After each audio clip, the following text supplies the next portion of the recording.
Bonjour Kurt, serviteur Apollinaire. Donc je te remercie d'être venu dans le groupe pour que le débat puisse être public parce que en messagerie privée, je trouve que c'est trop facile. Effectivement, tu refuses cette facilité. Tu as pris l'initiative de renvoyer dans le groupe ce qui était en messagerie privée.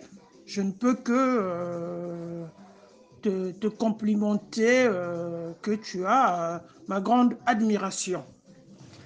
Voilà. Donc, maintenant,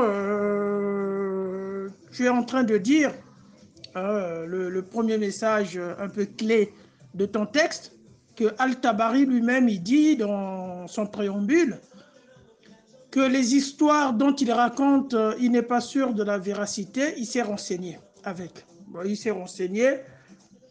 Mais ce que je vais te dire, Kurt, d'accord? Ok, hein? C'est trop facile, hein, que certaines personnes me qualifient d'islamophobe. Ok? Alors, comment moi je peux qualifier ton comportement que je trouve assez médiocre? Assez médiocre, tu prends un exemple du préambule pour en faire une idée phare de ta réaction. Je n'ai pas dit que cette idée-là, elle est fausse. Simplement, tu la considères comme une idée phare de ta réaction. Si tu n'es pas islamophobe comme moi, hein, je suis traité d'islamophobe, je ne sais pas comment traiter des gens comme vous. Parce que islamophile, c'est trop facile pour moi.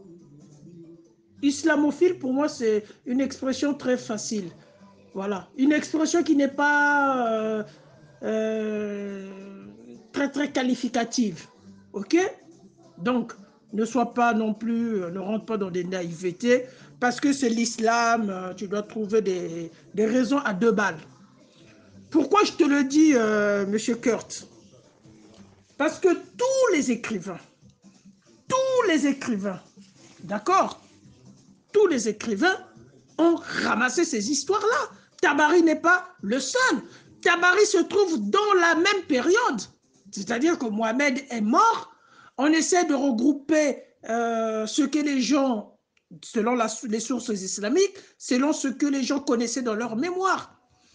On essaie de leur demander, selon ce qu'ils avaient mentionné et qu'ils ont hérité de parents à part, de génération à génération, ce qu'ils avaient entendu de leur grand-père qui était salaf. Donc, on essaye de réunir tout ça. Donc, dans ce cas, Tabari n'est pas le seul. C'est là où je disais, quand j'ai lu ça, je me suis dit, merde.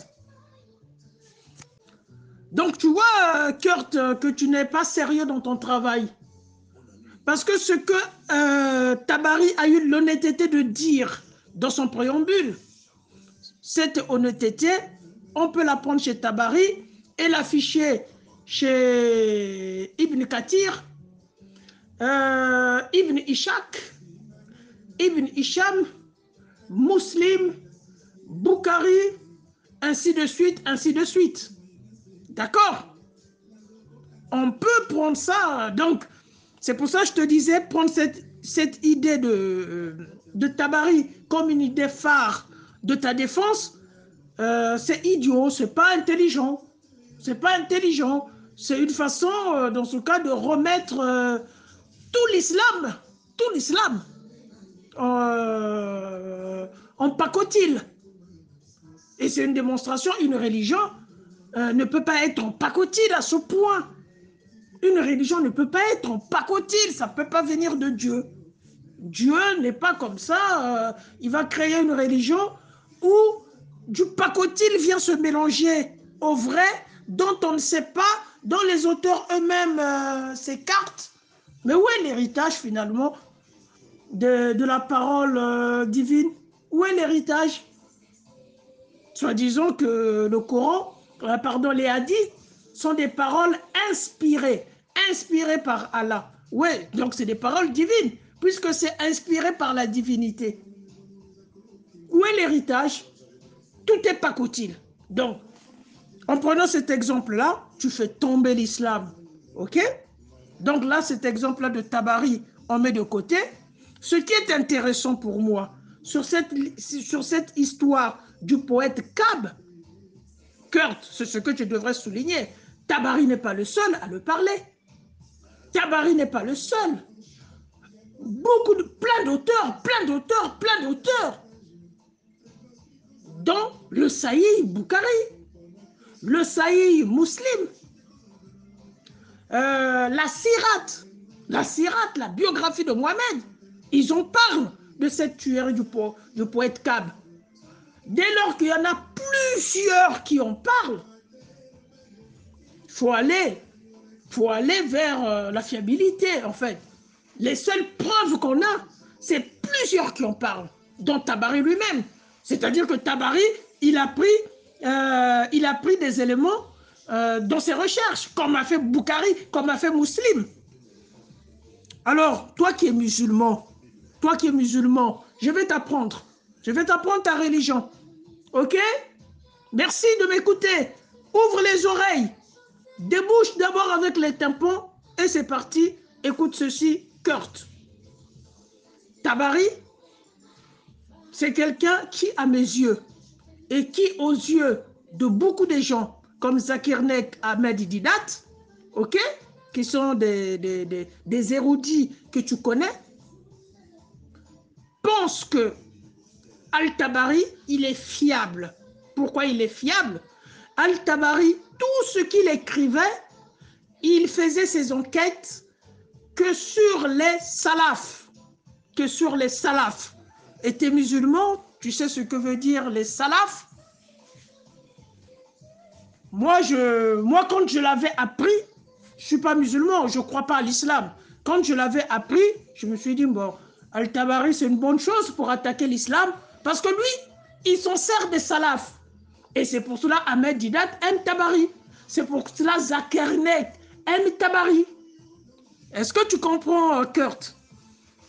Donc, ton histoire à vouloir écarter Al-Tabari, tu ne pourras pas écarter Muslim, tu ne pourras pas écarter Bukhari et tes érudits, Ahmed Didat, Zakir Nek, comme même moi, depuis que je l'avais appris, je me suis dit, voilà, les textes authentiques pour attaquer l'islam, il faut que j'aille vers Al-Tabari, il faut que j'aille vers Ibn Abbas. Tu sais pourquoi? Ahmed Didat, Zakir Nek aime Al-Tabari. Tout ce que Al-Tabari a fait vient des salafs. Ces enquêtes, c'est sur les témoignages qui viennent directement des salafs. Les salafs. Tu connais ce que représentent les salafs chez vous. D'accord? Donc, l'idiotie, je ne sais pas, tu n'es pas islamophobe, islamo-menteur qu'on va te qualifier, islamo-ignorant, je ne sais pas. Moi, je suis islamophobe. Et toi, islamo-ignorant, je ne sais pas. Pourquoi tu ne reproches pas à Muslim que d'avoir fait des enquêtes, son travail est faux? Pourquoi tu ne reproches pas à Bukhari d'avoir fait des enquêtes, son travail est faux? Pourquoi? Est-ce que la science de validation des hadiths est une fiabilité pour dire tel hadith est vrai, tel hadith est faux? Donc, dans cette histoire-là, il y a peut-être une dizaine qui en ont parlé. La dizaine là, voilà, c'est des menteurs. On enlève Al-Tabari. Tous les autres qui en ont parlé, c'est des menteurs sur le meurtre du poète Kab. Donc voilà, essayons d'aller mollo. T'es musulman, ne sois pas un fanatique parce qu'après ça se retombe sur toi. Parce que tu vas perdre les pédales, tu vas raconter des conneries. Parce que là, tu t'appuies sur le préambule de Tabari pour pouvoir écarter cette histoire comme étant un hadith faux. Voilà, tu t'appuies sur Tabari pour dire que c'est un hadith faux. Le Sahih Muslim en parle. Le Sahih Bukhari en parle. Tu ne peux pas t'échapper. Et puis comme je t'ai donné la définition de la méthodologie du travail de Tabari, Tabari ne prenait pas n'importe quel témoignage, il prenait que les témoignages qui venaient des salafs. C'est la raison pour laquelle il n'y a pas que Tabari, il y a aussi Ibn Kathir. Lui aussi, il prend ses témoignages que des salafs. Lis bien le tafsir d'Ibn Kathir. Hein. Les exemples qui sont tirés là-dedans des hadiths, ils sont tous des salafs. Ibn Kathir, Al-Tabari, c'est la même chose. D'accord? Et ils sont appréciés par les érudits musulmans par rapport au travail qu'ils ont fait. Voilà, toi qui es musulman, voilà l'information que je te donne. Donc, n'essaye pas de carter cette histoire-là à partir du préambule de Al-Tabari, parce que le préambule de Al-Tabari ne concerne pas seulement, seulement cette histoire-là. Ça concerne son livre, ça concerne son œuvre. Donc, tu vas dire, toute l'œuvre de Tabari à la poubelle. Toute l'œuvre de Tabari à la poubelle. C'est ce que tu viens de dire, hein, en utilisant le texte sur le poète, Kab. Toute l'œuvre de Tabari à la poubelle. Donc, ton exemple d'utiliser le préambule de Tabari comme argument phare de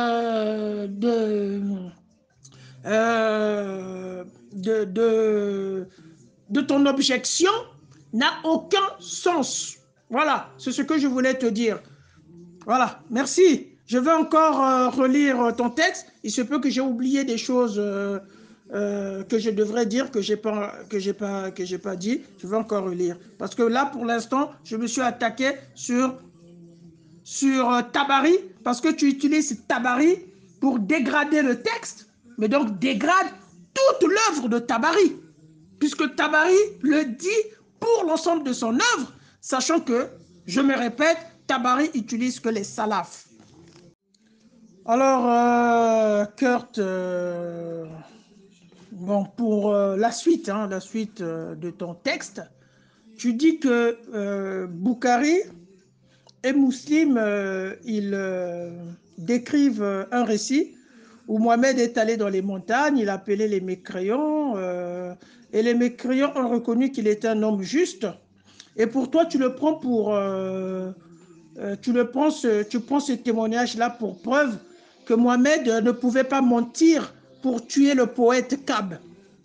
Voilà, c'est comme ça que j'ai compris. Hein. Donc, du coup, l'histoire du meurtre du poète Kab est faux parce que Mohamed ne pouvait pas mentir. Est-ce que ce n'est pas Mohamed qui utilise la ruse? Ce n'est pas Allah qui donne des versets de la ruse dans le Coran? D'accord? La ruse. OK? Je vais balancer une vidéo sur la ruse et la tromperie. Vous allez écouter ceux qui vont donner les explications sur la ruse et la tromperie. Chose promise, chose que je ferai.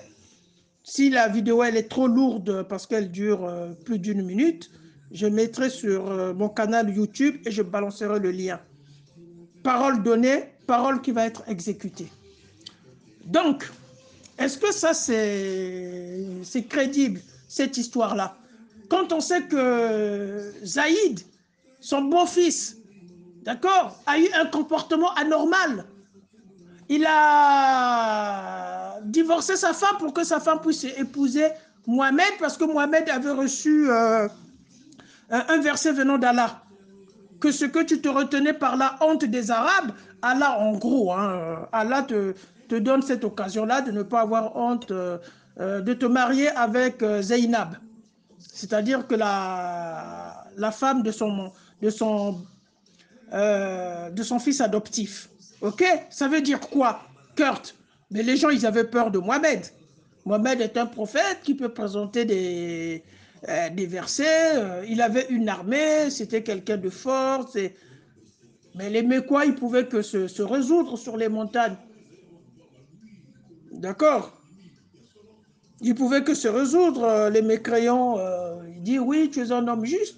Mais peut-être il était juste avant. Et arrivé à Médine, quand il a créé son armée, il était devenu injuste. On ne sait pas, je ne sais pas chronologiquement quand est-ce ce hadith-là, quand est-ce que les mécréants ont dit qu'il était juste. Mohamed, pour moi, était un injuste. Donc pour moi, ce hadith-là n'est pas crédible. Ce n'est pas parce qu'il y a des Mécois qui le reconnaissent juste que lui-même, Mohamed, dans son comportement, il a été juste. D'accord? Et ce que je ne comprends pas, Là, tu utilises Muslim et Bukhari pour présenter que ce hadith est vrai. Moi, je considère que ce hadith est vrai aussi. Tu sais pourquoi? Parce que moi, je respecte vos savants à vous. Même si l'islam est faux, ce que vous aviez décidé, moi, je le respecte. Je ne suis pas comme vous. Vous venez dans le christianisme, ce que les chrétiens ont décidé, non. Vous les refusez, vous ne les respectez pas. Mais moi, je ne suis pas comme ça. Je respecte toujours. D'accord? À partir du moment où c'est Sahih Muslim, je respecte que cette histoire est vraie, sauf que je me dis, ce que les Mécois ont pensé, ont dit de Mohamed qu'il était juste, est-ce que ça reflète la vie réelle du prophète Mohamed? Les Mécois l'ont dit, c'est dans le Sahih Bukhari. Donc c'est vrai. Moi, je respecte vos sources. Mais est-ce que c'était conforme aussi en le vérifiant de la vie de Mohamed? C'est la question qu'il faut se poser.